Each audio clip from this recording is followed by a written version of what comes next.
မင်္ဂလာပါခင်ဗျာ ARD ကပတ်စင်တင်ဆက်နေတဲ့ Editor စကားဝိုင်းအစီအစဉ်ကနေကြိုဆိုလိုက်ပါတယ်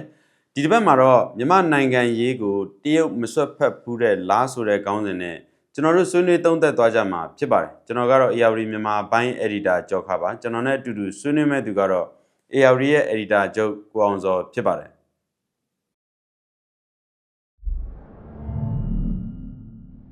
ကောင်းသောမင်္ဂလာပါမင်္ဂလာပါကိုတကဟုတ်ကဲ့ကျွန်တော်အားလုံးသိပြီးတဲ့အတိုင်းပေါ့လေဒီဩဂုတ်လ14ရက်နေ့ကနေပြည်တော်ကိုတရုတ်နိုင်ငံသားရေးဝန်ကြီးမစ္စတာဝမ်ကြီးရောက်ရှိလာပြီးတော့အာနာသိန်းခေါင်းဆောင်ဗိုလ်ချုပ်မှုကြီးမင်းအောင်လှိုင်နဲ့တွေ့ဆုံသွားတာရှိပါတယ်ဟုတ်ကဲ့ဆိုတော့တူတူမေးရရင်တော့ဒီခီးစဉ်ကဘယ်လိုသဘောဆောင်လဲပေါ့ဒါနဲ့ပတ်သက်ပြီးအရင်ဆုံးဆွေးနွေးပြီဆိုတော့ဒီခီးစဉ်ရောက်တဲ့အချိန်မှာပဲမြန်မာပြည်ရဲ့ကိန်းဂဏန်းတချို့ကျွန်တော်လေ့လာကောင်းမှတယ်ဟုတ်ကဲ့ဆိုတော့ကိန်းဂဏန်းတွေကတော့အများကြီးလက်တလောကတော့လာမြန်မာနိုင်ငံမှာကုန်စည်နှုန်းတွေမိုးထိုးတက်နေတဲ့အခြေအနေဟုတ်ဒါပါလည်းမသိဘူးဒါတော့ဒေါ်လာကို6300ကျပ်ပေါ့ဒါတော့အခုကျွန်တော်တို့ဆွေးနွေးတဲ့အချိန်မှာပြန်ကျသွားလို့9000ကျော်ထိတက်သွားတဲ့အခြေအနေကနေပြီးတော့ဒီလောက်ထိပြန်ရောက်သွားတာပေါ့နော်ကုန်စည်နှုန်းတွေလည်းဒီဟာနဲ့အတူတူပဲမိုးထိုးတက်နေတယ်လားကော်ဖီတို့တစ်ထုပ်ကိုတောင်းကနန်းထိပေးနေရတာရှိတယ်ဆိုတော့ဒီကပါပစွန်းရတစည်းကို1300အခြေအနေဖြစ်သွားပြီဆက်တာပါအဲ့တော့ကြက်သိန်းကိုဘတ်နဲ့တွက်980ရင်းတော့ဆိုလို့ရှိရင်အာနာမသိန်းငင်ကဈေးနှုန်းနဲ့စားလို့ရှိရင်အစပေါင်းမြောက်များစွာကွာသွားတာကိုကျွန်တော်တို့ဒါတွေ့ရတာပေါ့လေဟုတ်ဆိုတော့ဒါဒီလိုစီးပွားရေးကမြန်မာနိုင်ငံမှာစီးပွားရေးကအကျက်တဲ့အရန်ကြုံနေတဲ့အချိန်စောက်တော့မိုးမြော်ဖြစ်နေတဲ့အချိန်မှာတုတ်နိုင်ငံသားရေးဝန်ကြီးဝမ်ကြီးမြန်မာနိုင်ငံကိုလာတယ်နိုင်ငံသားဝန်ကြီးဝမ်ကြီးကမြန်မာပြည်အတွက်အစိမ်းမဟုတ်ဘူးအာဏာသိမ်းဖို့2021နဲ့အာဏာသိမ်းဖို့2ပတ်3ပတ်အလိုမှာနိုင်ငံသားဝန်ကြီးဝမ်ကြီးကမြန်မာပြည်ကိုလာခဲ့ဘူးတဲ့လာတဲ့အကြောင်းရင်းကအဲကြောင့် NLD ပါတီဖြစ်တဲ့ဒေါ်ဆန်းစုကြည်တို့ပါတီကပဲဆက်ပြီးတော့အနိုင်ရတယ်ဒီကတောင်ပြိုကမ်းပြိုအနိုင်ရတယ်အဲ့ဒါကိုလာပြီးတော့ကွန်ပျူတာအနေနဲ့လာတဲ့အချိန်မှာတမတော်ကာဝေးစုချုပ်တောင်းယူထားတဲ့အချိန်တော့ဘုရားမူကြီးမူအောင်လည်းတွေ့ခွင့်ရခဲ့တယ်ဆိုတော့အဲ့ဒီသူလာပြီးတော့နှစ်ပတ်အတွင်းမှာပဲမြန်မာနိုင်ငံမှာအာဏာသိမ်းမှုဖြစ်တယ်အဲ့အာဏာသိမ်းမှုဖြစ်တဲ့အတွက်ကြောင့်တရုတ်အစိုးရကိုယ်တိုင်ကဝန်ကြီးကိုယ်တိုင်ကအရှက်တကွဲဖြစ်ခဲ့ရတယ်ဆိုတဲ့အမြင်တရုတ်အစိုးရမှာတရုတ်မြန်မာအရေးလေ့လာသူတွေကြားထဲမှာရှိခဲ့တာဖြစ်ပါတယ်ဆိုတော့ဒီနောက်ပိုင်းမှာတော့မြန်မာနဲ့တရုတ်ဆက်ဆံရေးပို့ပြီးတော့စိတ်ဝင်စားဖို့ကောင်းတဲ့အခြေအနေတစ်ခုကို stage တစ်ခုကိုရောက်သွားတယ်လို့ကျွန်တော်တို့သုံးသပ်လို့ရပါတယ်ဝန်ကြီးဝမ်ကြီးရဲ့မြန်မာနိုင်ငံကိုလာခဲ့တဲ့အစီအစဉ်တစ်ခုထပ်ရှိပါတယ်အဲ့ဒါမဲခေါင်လန်ချန်ခီးစဉ်ဘကန်မှာလုပ်ခဲ့တဲ့ခီးစဉ်ဖြစ်တယ်အဲ့ခီးစဉ်မှာဆိုရင်တော့သူနေပြီးတော့မှဗိုလ်ချုပ်မှုကြီးမင်းအောင်လှိုင်နဲ့မတွေ့ခဲ့ဘူးဆိုတော့ကျွန်တော်တွေ့ခဲ့ရတယ်ဆိုတော့အဲ့ဒီကာလတွေမှာပဲအခု2နှစ်3နှစ်ကာလမှာပဲအခုတရုတ်နိုင်ငံသားဝန်ကြီးကိုယ်တိုင်ကနေပြီးတော့လာပြီးတော့ဗိုလ်ချုပ်မှုကြီးမင်းအောင်လှိုင်နဲ့တွေ့တာကျွန်တော်တွေ့ရတယ်ဒီခီးစဉ်မှာဘာတွေပြောခဲ့တယ်လဲမြန်မာဘက်ကဘာတွေပြောတယ်လဲဒီခီးစဉ်ကအရင်ခီးစဉ်တွေနဲ့မတူဘဲနဲ့အလုံးထူးခြားတဲ့ခီးစဉ်လို့ကျွန်တော်တို့ပြောလို့ရတယ်။ဘာကြောင့်လဲဆိုတော့2029part 1ဖြစ်ခဲ့တယ်ပထမပိုင်းဖြစ်ခဲ့တယ်အခုဝန်ကြီးလာတဲ့အချိန်မှာpart 2ဖြစ်နေပြီလာရှိုးကိုသိမ်းပြီးတဲ့အချိန်လည်းဖြစ်နေပြီတရုတ်မြန်မာဆက်ဆံရေးကအခြေအနေတစ်ခုရောက်သွားပြီလို့ကျွန်တော်တို့ပြောလို့ရတယ်2029 part 2ဖြစ်နေတဲ့အချိန်ဝန်ကြီးရောက်တဲ့အချိန်တစ်ချိန်တည်းမှာပဲမြန်မာနိုင်ငံမှာတရုတ်ဆန့်ကျင်အရှိန်တွေကိုမြင့်တင်နေတဲ့အချိန်ဖွဲ့စည်းတစ်ခုကနေပြီးတော့နောက်ပိုင်းဆွေးနွေးလို့ရပါတယ်အဲ့ဒါဘာလဲဆိုတာအဲ့တော့အခုဝန်ကြီးခီးစဉ်မှာမြန်မာပြည်တည်ငြိမ်အေးချမ်းရေးစီးပွားရေးဖွံ့ဖြိုးတိုးတက်ရေးပေါ့နော်နေဆက်တည်ငြိမ်ရေးဖွဲ့စည်းပုံအခြေခံဥပဒေပေါင်းတွေကနေပြီးတော့လုပ်ငန်းစဉ်သူ့ရဲ့ရှေ့လုပ်ငန်းစဉ်9ရပ်ကိုအကောင့်ထဲပေါ်ရေးဆိုတဲ့ကိစ္စတွေပါတဲ့အပြင်နိုင်ငံရေးပြန်တဲ့တည်မြဲမှုတို့ဒီမိုကရေစီအသွင်ကူးပြောင်းရေးကိုစောလင်စွာလှုပ်ဆောင်ရေးဆိုတဲ့အချက်တွေအဓိကအချက်တွေပါတာကိုကျွန်တော်တွေ့ရတယ်ပြီးတော့မြန်မာပြည်မှာရေရှည်တည်ငြိမ်တဲ့အေဂျင့်တဲ့လမ်းကြောင်းကိုရှာဖွေရေးဆိုတာလည်းပါတာတွေ့ရတယ်ဆိုတော့ပြောချင်တာကတော့ဒီတရုတ် နိုင်ငံခြားဝင်ကြီးရဲ့ခီးစဉ်ဟာတခြားခီးစဉ်တွေနဲ့မတူပို့ပြီးထူးခြားတဲ့ခီးစဉ်တခုလို့ကျွန်တော်တို့ပြောလို့ရပါတယ်တကယ်ဆိုလို့ရှိရင်တရုတ်ကအမြဲတမ်းပဲနိုင်ငံတော်ရဲ့တိုင်ပင်ခံပုဂ္ဂိုလ်ဒေါ်ဆန်းစုကြည်နဲ့တွေ့ဖို့အမြဲတမ်းကြိုးစားခဲ့တာပဲဒါပေမဲ့အခုချိန်ထိတွေ့ခွင့်မရဘူးလို့ပြောလို့ရတာပေါ့လေဒီတစ်ခေါက်လဲကျွန်တော်တို့ခုနောက်ဆုံးကြားတဲ့ update ရဆိုသူတွေ့ခွင့်ရမသွားဘူးဆိုတာမျိုးကြားတယ်ဟုတ်တယ်အဲ့တော့2021အာဏာသိမ်းပြီးနောက်ပိုင်းဒေါ်ဆန်းစုကြည်ကိုထိန်းချုပ်ပြီးခြင်းနေစပြီးတော့တရုတ် special envoy ကနေပြီးတော့အထူးကိုယ်စားလှယ်ကနေပြီးတော့ဒေါ်ဆန်းစုကြည်နဲ့တွေ့ဆုံရေးဆိုတော့အစင်တစိုက်တောင်းဆိုခဲ့တာဖြစ်တယ်စစ်ကောင်စီကအဲ့တော့အမြဲတမ်းညှင်းဆိုခဲ့တာဖြစ်တယ်ဒီနေ့ဒီချိန်ဒီ3နှစ်ဆက်တိုက်မှာဒေါ်ဆန်းစုကြည်ကိုတွေ့ဆုံခွင့်တောင်းဆိုခဲ့တာဖြစ်တယ်ဆိုတော့ဒါလည်းထူးခြားတယ်လို့ကျွန်တော်တို့ပြောလို့ရပါတယ်ဘာကြောင့်လဲဆိုတော့တရုတ်နိုင်ငံအနေနဲ့မြန်မာနိုင်ငံမှာဘလို့ဖြစ်ချင်တယ်ဒေါ်ဆန်းစုကြည်ကိုသူတို့ရဲ့မဟာမိတ်တယောက်အနေနဲ့မြင်တယ်မြန်မာနိုင်ငံမှာတည်ငြိမ်ရေးကိစ္စမှာဒေါ်ဆန်းစုကြည်အရေးကြီးတဲ့အခန်းကဏ္ဍတစ်ခုနေရာပါနေတယ်ဆိုတော့တရုတ်ကမြင်နေဆိုတာထင်တာမြင်တာဖြစ်ပါတယ်ဆိုတော့မစ္စတာဝန်ကြီးရဲ့သူ့ရဲ့ဒီခီးစဉ်မှာပြောသွားတဲ့ဟာလေးကိုကျွန်တော်ကကြည့်ပြီးပြုံးမိတဲ့နေရာလေးတစ်နေရာရှိအဲ့ဒါတော့ဟုတ်လားဆိုတော့အဲ့ဒါဘာလဲဆိုတော့တရုတ်မြန်မာဆက်ဆံရေးကိုတွေးခွဲလို့သည့်လားဒီတရုတ်နိုင်ငံကိုအမိဖြက်အပုတ်ချသည့်မြည်သည့်ပြောဆိုလှုပ်ဆောင်မှုကိုမဆိုဆန့်ကျင်တယ်ဆိုပြီးတော့ तू ကဟုတ်တယ်ပြောသွားတာရှိတယ်ဆိုတော့ဒီကိစ္စကိုလည်းမကြခင်ကပြောသွားတဲ့သူရှိတယ်ဆိုတဲ့သဘောလဲမြင်မိလို့ပြုံးမိတာပေါ့လေဆိုတော့ပြန်နေပါလေဆိုတော့အဲ့ဒါစိတ်ဝင်စားဖို့အကောင်းဆုံးပဲအဲကြောင့်ကျွန်တော်ပြောတာဝန်ကြီးရဲ့ခီးစဉ်ကအရင်ထူးကြတယ်လို့ပြောတာ तू ကစကားတူတူနဲ့သူ့ရဲ့ page နဲ့ message ကိုခတ်တူတူနဲ့ပဲပြောတယ်လို့ကျွန်တော်တို့ကခံစားရတယ်ဒါမြန်မာစစ်ကောင်စီကိုထောက်ခံဖို့လာတဲ့ခီးစဉ်တော့မဟုတ်ဘူးမြန်မာစစ်ကောင်စီကိုကြောသက်ပြီးတော့ तू ပြောချင်တဲ့ message ကိုပြောပြီး तू warning ပေးရမယ့်ဟာကိုတတိပေးရမယ့်ဟာကိုလာပြီးပေးတဲ့ခီးစဉ်လို့လည်းသတ်မှတ်လို့ရပါတယ်။ဘာကြောင့်လဲဆိုတော့တကယ်တော့လွန်ခဲ့တဲ့တစ်နှစ်နှစ်အတွင်းမှာအထူးသဖြင့်လာရှိုးကြတဲ့အချိန်မှာဟာလားလာရှိုးမကြခင်လောက်ကင်တိုက်ပွဲတွေဖြစ်တဲ့အချိန်2029ပတ်ဝန်းဖြစ်တဲ့အချိန်တွေမှာတရုတ်စန့်ကျင်ရေးကိုစိုက်လိုက်မဲ့တက်လုပ်ခဲ့တာဘယ်အဖွဲ့အစည်းလဲပြောရင်စစ်ကောင်စီပဲဖြစ်တာကိုတွေ့ရတယ်အမျိုးသားရဲ့အစွန်းရောက်အဖွဲ့တွေပဲဆိုတာတွေ့ရတယ်ဆိုတော့တရုတ်စန့်ကျင်ကိုစရက်လုပ်ခဲ့တာကမြန်မာစစ်ကောင်စီနဲ့မြန်မာစစ်တပ်ဖြစ်နေတယ်ဆိုတာတွေ့ရတယ်ကျူးကျော်စစ်ဆိုတဲ့စကားလုံးကိုသုံးခဲ့တယ်ဒါတရုတ်ဆိုတဲ့နာမည်ကိုမသုံးရုံတမယ်ပဲကြံခဲ့တယ်ဒါကိုအန်ရတစ်ခုလို့တရုတ်နိုင်ငံအစိုးရနေပြီးမြင်နေပုံရပါတယ်အမျိုးသားရေးစိတ်ဓာတ်တရုတ်မုန်းတီးရေးစိတ်ဓာတ်ကိုအသေးချာ institution တစ်ခုကနေပြီးတော့ဖန်တီးနေတယ်လှုံ့ဆော်နေတယ် sponsor လုပ်ပေးနေတယ်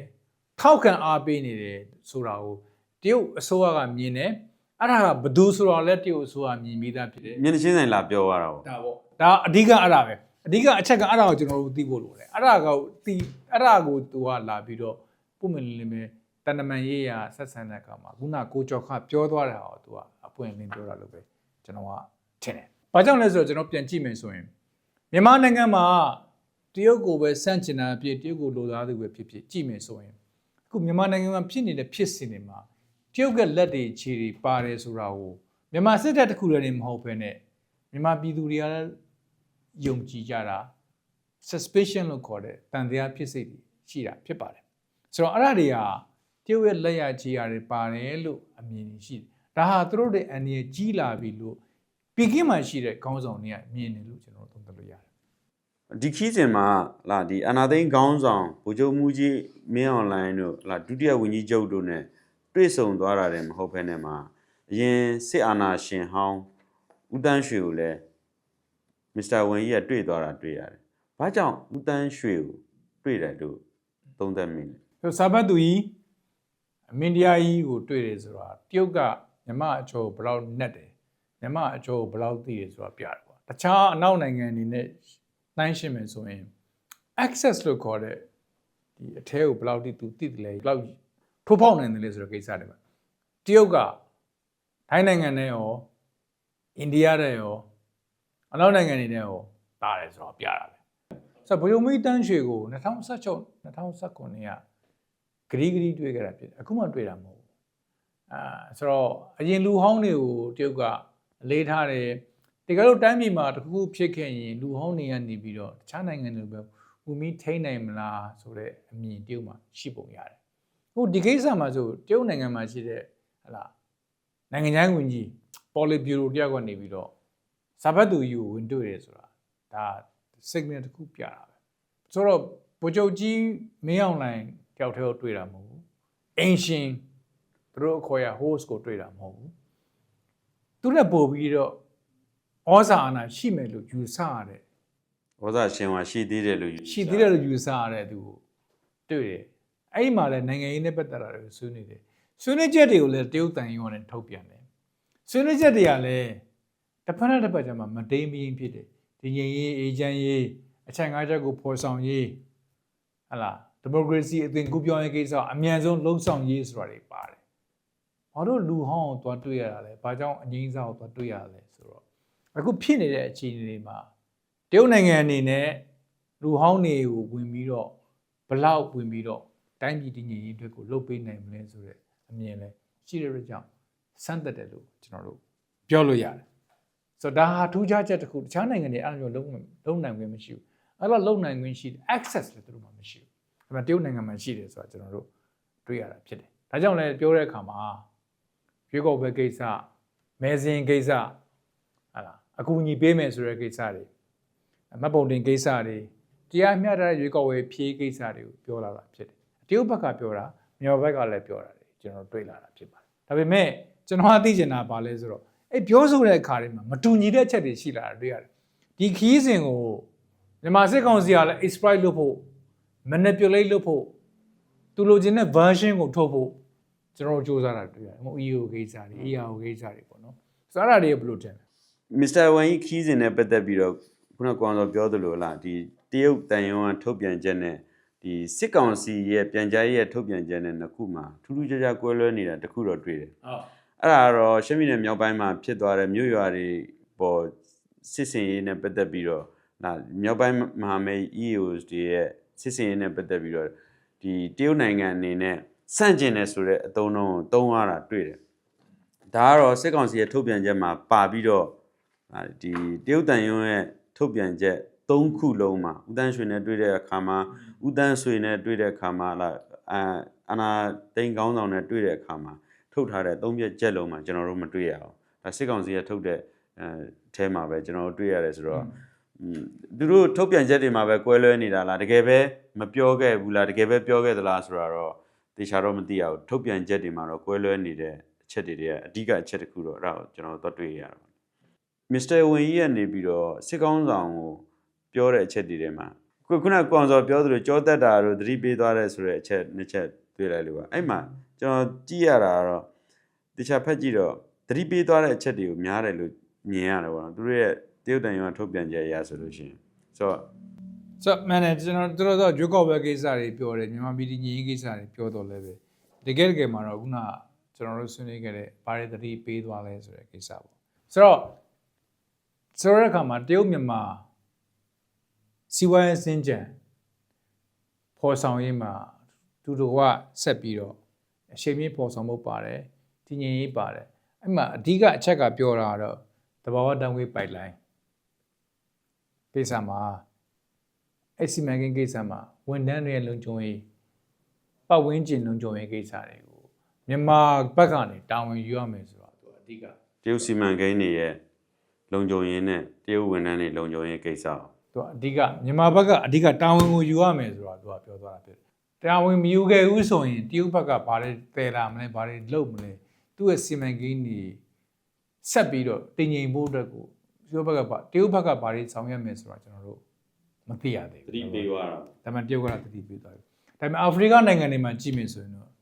့တရုတ်ကအကိစ္စတွေတက်သူ့ရဲ့ security firm တွေကိုခေါ်လာပြီးဘာလုပ်တယ်ဆိုတော့ကျွန်တော်တွေ့ခဲ့ရတာဖြစ်တယ်တရုတ်ကဒီမြန်မာအရေးနဲ့ပတ်သက်ပြီးတော့မြန်မာနိုင်ငံရေးကိုဝင်ရောက်ဆွတ်ဖက်ခြင်းမပြုတ်ဘူးဆိုပြီးတော့ပြောခဲ့တာအကြိမ်ကြိမ်ပြောခဲ့ဘူးတာရှိတယ်ဆိုတော့အခုဒီအာနာသိန်းကောင်းဆောင်နဲ့တွေ့တဲ့အချိန်မှာလည်းအဲ့စကားကိုထပ်ပြောတယ်ဒါပေမဲ့နိုင်ငံရေးကဲခက်တွေကကြတော့ဒီတရုတ်ဟာမြန်မာနိုင်ငံရေးကိုတည်းမကဘူးစီးပွားရေးနဲ့စီးရေးမှာပါ ဒီဝင်ပြီးတော့ဆွတ်ဖက်မှုတွေရှိနေတယ်ဆိုတော့သုံးသက်ချက်တွေကျွန်တော်ကြားရတယ်ဆိုတော့အဲ့ဒီစကလုံးတွေက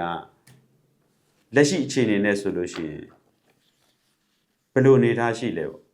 ဆိုတော့တရုတ်ကမြန်မာနိုင်ငံရဲ့အရေးမှဘယ်လောက်ထိ political interference ပေါ့နော်ဘယ်လောက်ပတ်သက်လဲရှိလဲလို့ပြောမှဆိုတော့အများနဲ့ရှိတယ်လို့ပြောလို့ရတယ်ဒါပေမဲ့2021အာဏာသိမ်းပြီးတော့ပိုပြီးနှက်ဆိုင်လာတယ်ပိုပြီးထိရောက်လာတယ်လို့ကျွန်တော်ပြောလို့ရတယ်ဆိုတော့အနောက်နိုင်ငံတွေနဲ့ရှင်မယ်ဆိုရင်ဘေးပတ်ဝန်းကျင်နိုင်ငံတွေနဲ့ရှင်မယ်ဆိုရင်ကျုပ်ရဲ့ဩဇာနာပိုပြီးကြီးမားလာတယ်လို့ကျွန်တော်တို့ပြောလို့ရတယ်အဲ့ဒါ2021မြန်မာနိုင်ငံပေါ်မှာအာဏာသိမ်းပြီးတော့ပိုပြီးတော့ကျွန်တော်တို့ကြီးမားလာတာတွေ့ရတယ်နံပါတ်2ကတော့ဘာလဲဆိုတော့မြန်မာနိုင်ငံမှာရှိတဲ့ခေါင်းဆောင်မှုပြောင်းလဲရေးကိစ္စအစတရုတ်ရဲ့ဩဇာနာပိုပြီးတော့ကျွန်တော်တို့ပိုပြီးတော့ကြီးလာတာတွေ့ရတယ်ဝန်နိုင်ငံခြားရေးဝန်ကြီးရဲ့ကိစ္စမတိုင်ခင်မှာပဲတရက်နှစ်ရက်အလိုမှာပဲဝန်ကြီးအနေနဲ့ဒေါအောင်ဆန်းစုကြည်နဲ့တွေ့ခင်ရမှာလားဆိုတဲ့ကိစ္စတွေအနန္တွင်အာဏာသိမ်းမှုဖြစ်တယ်ဆိုတဲ့ကိစ္စတွေ rumors တွေဖျဲသီးတွေပြောတဲ့သတင်းတွေကျွန်တော်တက်လာတာကျွန်တော်တွေ့ရတယ်အဲ့ဒါတွေကတကယ်လည်းမဟုတ်ခဲ့တာကျွန်တော်တွေ့ရတယ်ဒါပေမဲ့ဒါတွေကိုကြည့်မယ်ဆိုရင်တော့အနောက်နိုင်ငံကမြန်မာပြည်ပေါ်မှာပါဝင်ပတ်သက်မှုအားနည်းလာတာကိုကျွန်တော်တို့တွေ့ရတယ်လို့တရုတ်ကဒီ playing field ထဲမှာဒီဘောလုံးကွင်းထဲမှာသူတယောက်တည်းပဲဒိုင်လူကြီးသူတယောက်တည်းပဲကစားသူဖြစ်လာတာကိုကျွန်တော်တို့ပိုတွေ့ရတာဖြစ်တယ်အချိန်ထဲမှာပဲတရုတ်နိုင်ငံအစိုးရအနေနဲ့ပို့ပြီးတော့အနေနဲ့ကြီးတဲ့အချက်တစ်ချက်ကိုကျွန်တော်ကပြောခဲ့ပြီးဖြစ်တယ်တရုတ်စန့်ကျင်ရေးကိုအစဉ်တစ်ဆက်လုပ်ခဲ့အစဉ်တစ်စိုက်ကိုလုပ်နေကြတာဘာလို့လဲဆို institution base လုပ်တဲ့မြန်မာစစ်တပ်ကမြန်မာစစ်ကောင်စီကလုပ်နေတာဖြစ်တယ်ဆိုတော့တရုတ်ကတီးပြီးသားဖြစ်ပါတယ်အဲ့ဒါအရေးကြီးတဲ့ချက်တစ်ခုအပြင်တရုတ်နိုင်ငံအတွက်တရုတ် national security အတွက်အရင်အနေအကြီးတဲ့အချက်လို့တရုတ်ဘက်က policy ရဆုံးဖြတ်တဲ့သူတွေမြင်တာဖြစ်အဲ့ဒီချက်ကကျွန်တော်မေးလို့မရအောင်ထင်တယ်အဲ့ဒါအရေးကြီးတစ်ချက်ဖြစ်တယ်လို့ကျွန်တော်မြင်တယ်ဘာကြောင့်လဲဆိုတော့2021ကနေစပြီးတော့ပြန်ကြည့်မယ်ဆိုရင်ဒေါ်ဆန်းစုကြည်ကိုထိန်းသိမ်းခဲ့တယ် NLD ကိုအာဏာချခဲ့တယ်အာဏာသိမ်းခဲ့တယ်ဒေါ်ဆန်းစုကြည်ဒီတရုတ်ဆန့်ကျင်ဗိုလ်ချုပ်ကြီးတွေနဲ့ဆိုင်သူကပို့ပြီးတော့ pro China လို့တော့ကျွန်တော်တို့အပြောခံတယ်သူဖြစ်ပါတယ်ဆိုတော့ဒေါ်ဆန်းစုကြည်ကလည်းတရုတ်ရဲ့မိတ်ဆွေတယောက်ဖြစ်တယ်အဲ့တော့ပြန်ကြည့်မယ်ဆိုရင်2021အာဏာသိမ်းခြင်းအစပြီးတော့အဲ့တော့ special envoy ဖြစ်ခဲ့တဲ့ special envoy လုပ်ခဲ့တဲ့ဇော်ကွက်ရှန်ကနေစပြီးတော့ဒေါ်ဆန်းစုကြည်နဲ့တွေ့ခွင့်တောင်းခဲ့တယ်ဆိုတဲ့သတင်းတွေရေးခဲ့သားခဲ့တယ်ပြောခဲ့တာဖြစ်ပါတယ်ဒါပေမဲ့တွေ့ခွင့်မရခဲ့ဒီနေ့ဒီချိန်ထိတရုတ်ဘက်ကနေပြီးတော့ silent မဲ့တဲ့မြန်မာအရေးမှာပါဝင်ပတ်သက်နေတာမြန်မာအရေးမှာပါဝင်ပတ်သက်နေမြန်မာနိုင်ငံမှာပြန်ပြီးတော့အခြေအနေပြန်လည်တည်ငြိမ်ရေးရေကောက်ပဲပြန်လည်ကျင်းပရေး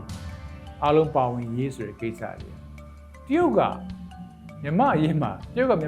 င်ငံရေးကဘလောက်ပါဝင်ပတ်သက်ခွင့်ရှိနေတယ်ဆိုတာ leadership change အစားပါဝင်ပတ်သက်ခွင့်ရှိနေတယ်ဆိုတာကျွန်တော်တို့အခုချိန်မှာအထင်ရှားမြင်နေရတယ်လို့ကျွန်တော်တို့ပဲထင်သုံးသပ်ပါတယ်ဟုတ်ကဲ့ကိုယ်တော်ကျေးဇူးတင်ပါတယ်ကျေးဇူးတင်ပါတယ်ကိုကျော်က